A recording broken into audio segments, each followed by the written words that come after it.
Welcome back to the deep dive. Today we're going to be taking a look at myopia, or nearsightedness as most people know it. We're going to be focusing specifically on using atropine to slow down its progression. Yeah, we're going to be looking at a research article and trying to break it down for you guys. Yeah, it's dense. If you're preparing a talk about this or just want to learn more, we'll be breaking down all the most important parts of this study. One thing that really shocked me is that by 2022, over half of all children and adolescents in China had myopia. Yeah, that's pretty crazy. It's definitely becoming a serious global health concern. The World Health Organization actually reports that over 2 billion people have some type of vision impairment. Wow, that's a lot. And a large part of that is due to myopia, which is a refractive error in the eye that causes blurry vision when you're looking at distant objects. So it's a lot more than just needing glasses. The study actually calls it a myopia epidemic, especially in East Asia. Like in some cities, it's affecting almost 90% of high schoolers. Yeah, and it's happening really fast too. For kids between 7 and 12 in China, the incidence rate is something like 8 to 18% every year. That's massive compared to, say, Australia, where it's only 2.2%. Yeah, that's a huge difference. It makes you wonder what's causing it. I know the article points to genetics and the environment as the main culprits. Exactly. Genetics definitely plays a role, particularly in cases of like early onset myopia and really severe cases.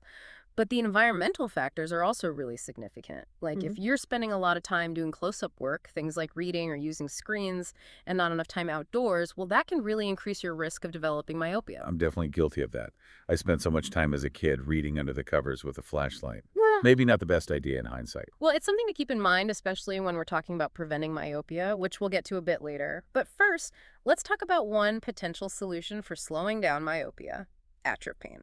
So what is atropine, and how does it work to help with myopia? It's a drug that blocks a specific type of nerve signal called a muscarinic receptor. It's actually the oldest treatment we have for myopia, Wow, and it's still considered the most effective in slowing down its progression. that's impressive for an old treatment. But how does it actually work? It seems complicated. It is. The exact way it works is still being researched, but there are a couple of theories. One is that it might affect the choroid, which is the layer of blood vessels underneath the retina.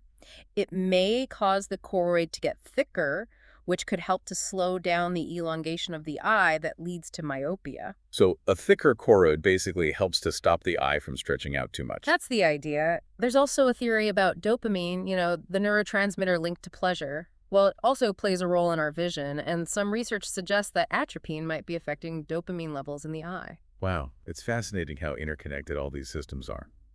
But okay, let's talk about the practicalities. Are there any drawbacks to using atropine? Any side effects? Yeah, that's where things can get a bit complicated. The research paper really emphasizes that atropine's effects, both the good and the bad ones, depend on the dosage. So higher doses, like 1%, they're very effective, but they can also cause some unpleasant side effects like sensitivity to light or blurry near vision. There's also the risk of something called a rebound effect, where your myopia progresses very quickly after you stop the treatment. Yikes. It sounds like we need to find the Goldilocks dose, right? Not too strong, not too weak, just it's right to keep our vision sharp. And speaking of doses, I know the article focuses on 2 different atropine regimens. Can you give us a rundown of those? Sure. The first one is a 1% atropine regimen, but it's not continuous. You apply it intermittently, like starting monthly and then moving to every other month. And this is meant to, minimize those side effects and also reduce that rebound effect. The second one uses a much lower dose, 0.05% atropine, and you apply it regularly. So this might be a better option for people who are really concerned about the side effects of the higher dose. So it's like 2 different philosophies, each with its own pros and cons. But the big question is, how well do they work? What did the clinical trials actually show? Well, the results for the 1% atropine were pretty impressive. One study found that it reduced myopia progression by a whopping 77% compared to the control group. 77%? Wow. That's incredible.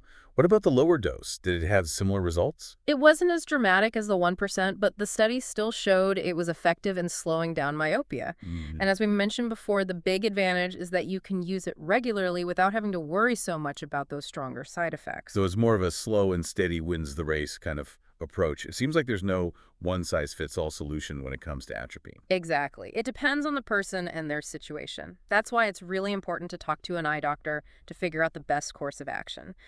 This deep dive is really just the beginning of understanding all the complexities of myopia and the different treatment options.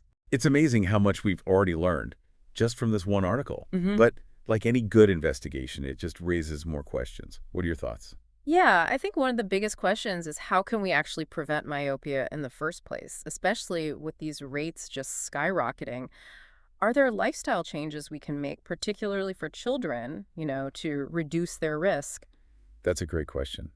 And I'm also curious about other potential treatments. Is atropine the be-all and end-all, or are there other innovative things being researched besides just corrective lenses? Those are all really good points. Research in this area is constantly changing, and it's going to be really interesting to see what new breakthroughs happen in the coming years. Absolutely. We've only just begun to scratch the surface. But we'll have to save that for another time. Welcome back to our deep dive on myopia. We've been talking about how atropine can help slow it down, but as you can imagine, there's a lot more to it. Yeah, it feels like we just started. There's so much research going on. It's cool to see that scientists are still trying to figure out exactly how atropine does its thing. Oh yeah, we talked about the choroid and dopamine, but those aren't the only theories out there. Some research suggests that it might also change how certain cells in the eye grow and develop. It's complicated, like a puzzle. Researchers are putting it all together piece by piece. Well, the more we know about those tiny details, the better we can target treatments and hopefully prevent myopia in the first place. But the article makes it clear that atropine isn't the only option. What are some of the other approaches for managing myopia? There are a few things out there. Some of them involve special contact lenses, like multifocal lenses, which help with focusing at different distances. Okay. And then there's orthokeratology, where you wear special contact lenses at night to reshape your cornea. It's kind of like braces, but for your eyes. I've heard of that. It sounds like a very high-tech solution. What about the more, I don't know, low-tech approaches? Does the article mention anything about lifestyle changes? It does. Actually, there's more and more evidence showing that spending time outdoors, especially as a kid, can help prevent myopia. We don't know exactly why, but some researchers think that being exposed to natural light could help regulate how our eyes grow. So maybe encouraging kids to put down the screens and go play outside could be part of the solution. Exactly. It's Yeah. all about a holistic approach, looking at both treatment and lifestyle changes. And speaking of taking a holistic approach, the article also points out some of the challenges and things we still don't know about myopia. Oh, like what?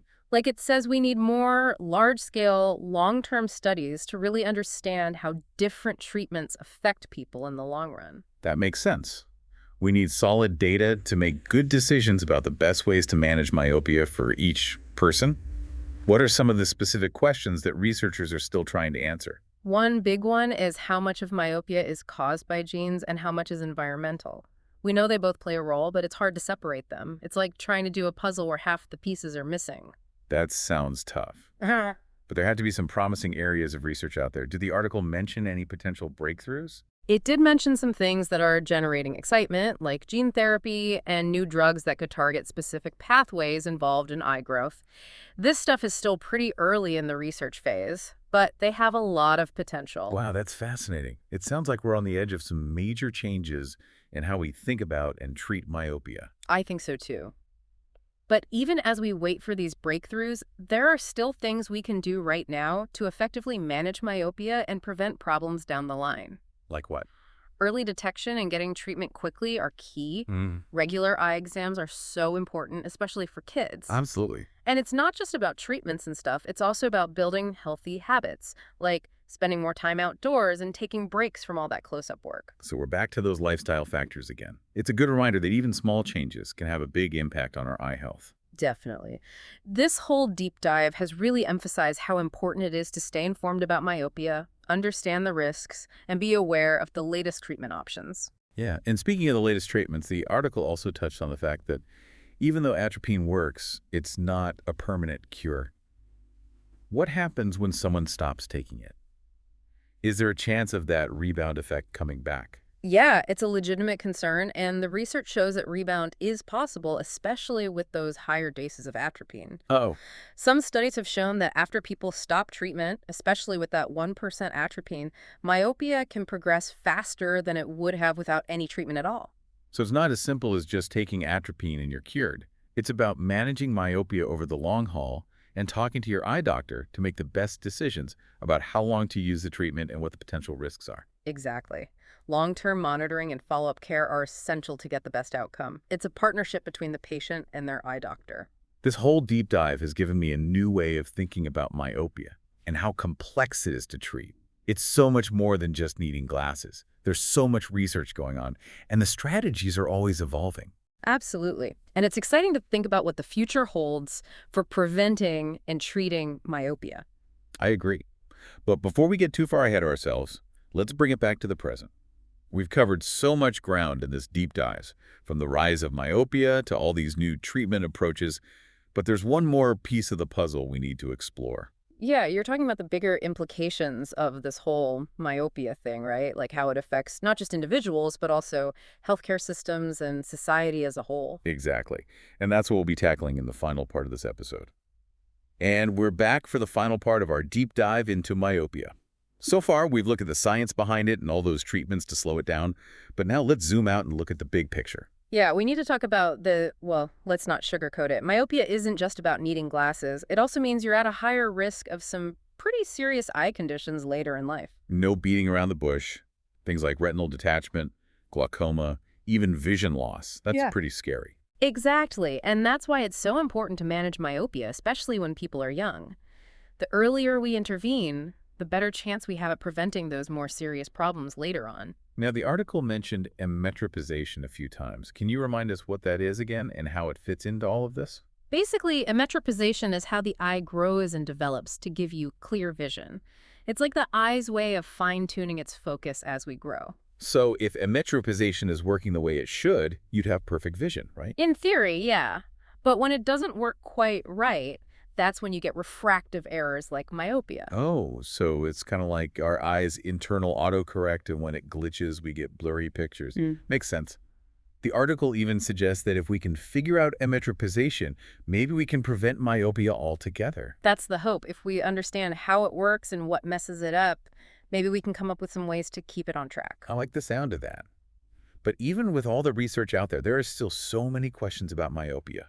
What are some of the mysteries scientists are still trying to solve?